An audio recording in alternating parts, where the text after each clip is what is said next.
packages litter tabletops. Gone off that shit, my eyes lower than your stable stock. I get stoned and I'm dope, I made a rock. You feeling stagnant when that boat tips, I made it rock. I used to play Sega Saturn and shit.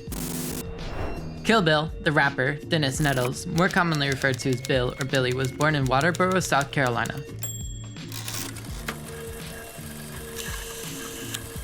Now based in North Carolina, Bill found his voice in indie hip-hop, alternative rap, and lo-fi soundscapes. Bill is a core member of Exociety, which is a group made up of very similar and unique, incredible artists like Rav, Square, and Love Sadkin. Together, their fans make up a very tight-knit and cult-like following. But Bill's style is unmistakable. Deep raspy vocals layered over soulful instrumentals, samples from discrete corners of the internet, and lyrics that blur the line between poetry and rap. They weave nostalgia, anime references, and love songs that have such a distinct style that blends genres seamlessly. To talk more about what makes his style so unique, we have to go back to And I've never been as happy as right now, but shit, I gotta cope with the fact that it dies down. Cause in the end, I just wake up salty, start my day with a pot of black coffee.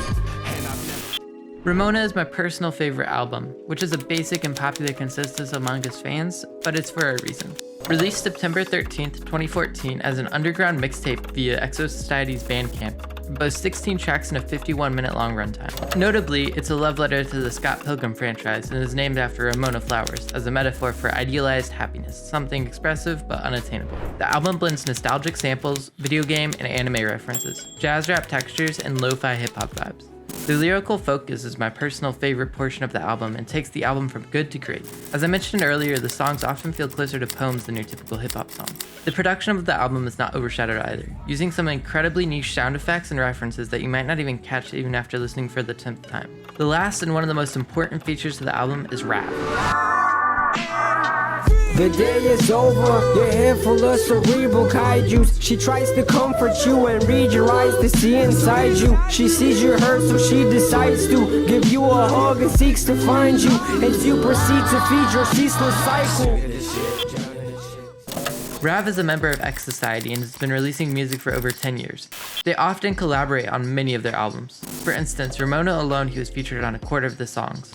And then 5 years later, he released the album New Moon, which is a complete collaboration album featuring both Kill Bill and Rav on every song. When Ramona reached his 10-year anniversary, Kill Bill said this on Twitter. Rav flew cross-continent to come stay with me for a few months and make music in person. At the time, people thought this was a little crazy. We had never met in person and only knew each other through talking online. I was working a student job and we'd record when I got home after a few bond groups pretty much every day. While he was there, we chatted with our friend Square via Skype, who really encouraged me to make a project. There was a gravity in how he expressed it, as if I was wasting my summer if I didn't seize the opportunity and capture the lightning in the bottle in the moment. Through both his and Rav's encouragement, I buckled down and worked on Ramona. Luckily for us, Kill Bill is still making music very consistently, and with his work with Exociety and the included members, as well as his solo work, he has put together quite the impressive discography. Off the top of my head, my personal favorite albums would have to include New Moon and Full Metal Kaiju. He's also still touring and even did a tour within the last year called Keep the Change with him and the rest of Exociety. Behind the anime samples and jazzy beats, Kill Bill the rapper has become an extremely prolific artist in this niche genre and still remains severely underrated. Regardless, he still puts out music at a crazy rate and continues to make bangers. With that, I will see you all later.